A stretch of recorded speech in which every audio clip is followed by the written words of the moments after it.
नमस्कार, देवभूमि चैनल में आपका स्वागत है। आज के इस वीडियो में हम सुनेंगे बैसाख महात्म्य का 14वां अध्याय।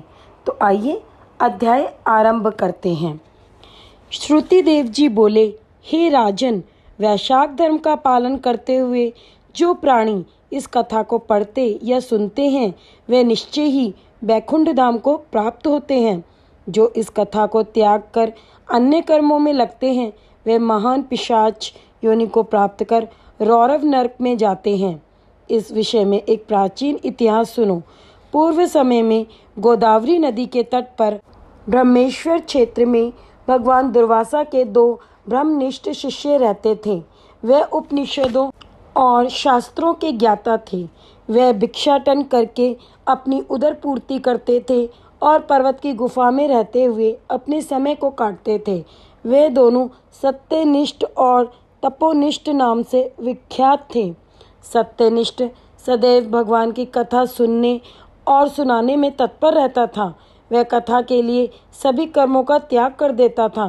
कथा श्रवण किए बिना वह अन्न ग्रहण नहीं करता था। जो लोग इस प्रकार का आचरण करते हैं वे ही धन्य हैं। उनको जन्म के बंधन नहीं व्यापते। भगवत चरणों में प्रीति होती है।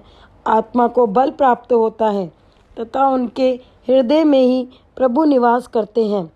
जहाँ साधु महात्मा ना हो, तुलसी ना हो, हरि मंदिर ना हो, काला मृग ना हो और हरि कथा ना होती हो, वह स्थान यदि गंगा तट पर भी हो तो भी सर्वथा त्यागने के योग्य है।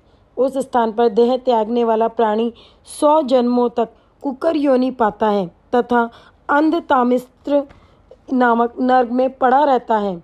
उपनिषदों के इस विचार को जानने वाला सत्यनिष्ठ सदैव भगवत कथा श्रवण करने में तत्पर बना रहता है। दूसरा जो तपोनिष्ठ था वह ना तो कभी स्वयं भगवत कथा कहता और ना ही श्रवण करता था। यदि कभी स्नान आदि करते जाते समय कथा श्रवण करने का अवसर प्राप्त होता तो भी वह उसे इस भय से त्याग देता कि कहीं तप में विघ्न न पड़ जाए। इसी रीति से जीवन व्यतीत करते हुए एक दिन तपोनिष्ठ ने अपना शरीर त्याग दिया। तब वह पापात्मा शमी के वृक्ष पर रहने वाला छिन्न कर्ण नामक महाबली पिशाच बना। भयंकर पीड़ा पाते हुए उसके कंठ, होठ और तालू सूख गए। इस प्रकार वह महान कष्ट पाने लगा। वह अपने कर्मों को विचारता हुआ उन्मत्त की भांति भटकता हुआ 10 सहस्त्र वर्षों तक असहाय पीड़ा को भी सहन करता रहा। उसे जल, काल, अग्नि के समान तथा पुष्प आदि विश्व के समान प्रतीत होते थे। देवयोग से एक दिन सत्यनिष्ठ उसी मार्ग से होकर पेठिनीसीपुरी से आया जहाँ वह छिन्न कर्ण नामक पिशाच रहता था। सत्यनिष्ठ ने उसे देखकर कहा, हे पिशाच, तू भय को त्याग कर यह बता कि तेरी यह गति किस प्रकार से हुई है। तब उस छिन्न कर्ण ने आर्तवाणी में कहा, मैं दुर्वासा का शिष्य तपोनिष्ठ नामक यति हूँ। तप के लोभ के कारण मैं सर्वदा भगवान की मनोहर कथा सुनने को त्यागता रहा। उसी के फलस्वरूप अब इस योनि को प्राप्त कर महान कष्टों और पीड़ाओं को सहन कर रहा हूँ।